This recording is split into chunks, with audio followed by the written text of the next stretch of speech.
Earlier this month, the Federal Aviation Administration approved the first training program in the country for electric aviation. The program is just one part of a small but burgeoning effort to develop greener air travel. Our aviation correspondent Miles O'Brien has that report. Be great.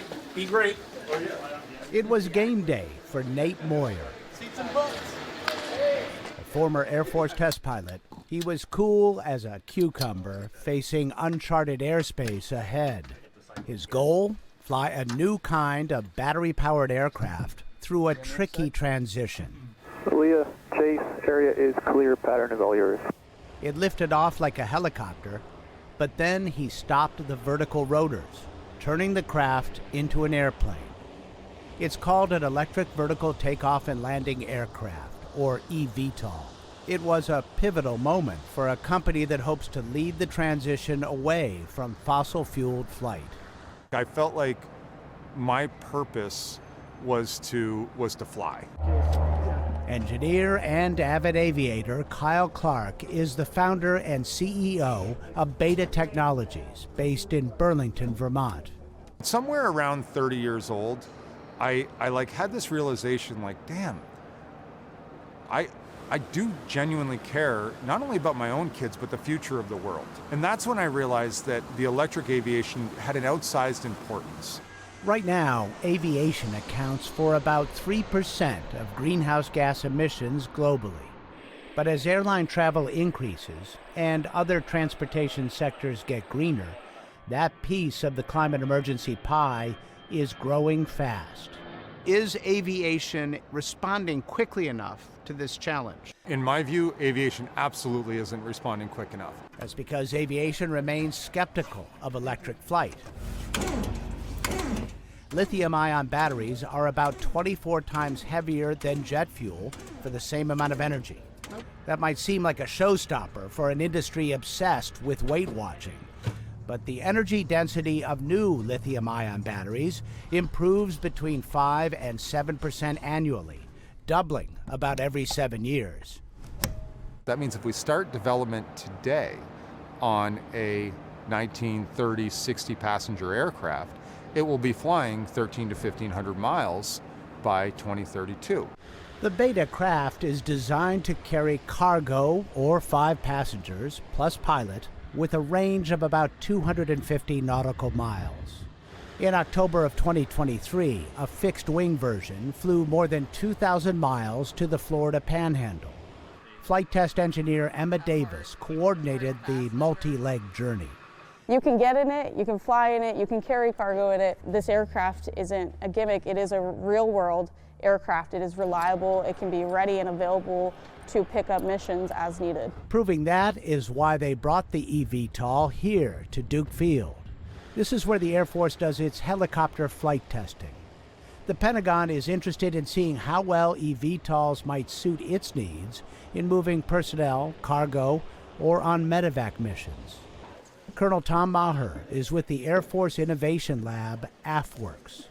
So the things that we want to learn is how do you operate an electric aircraft? So that includes not only the infrastructure, but the maintenance personnel, operations, the charging. We want to learn about all those facets that we previously don't have experience with.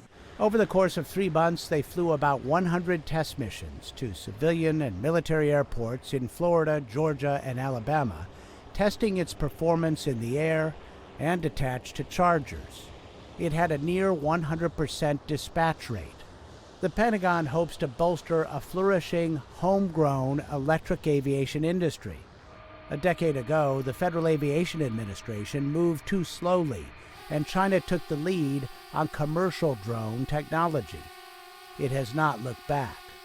We want to make sure that did not happen with this part of the emerging aviation sector. So it was critical that we establish these companies within the U.S. so that we have them not only for near-term use, but also down the line for not only government use, but also commercial use cases. But when it comes to electric aviation, China is not slowing down.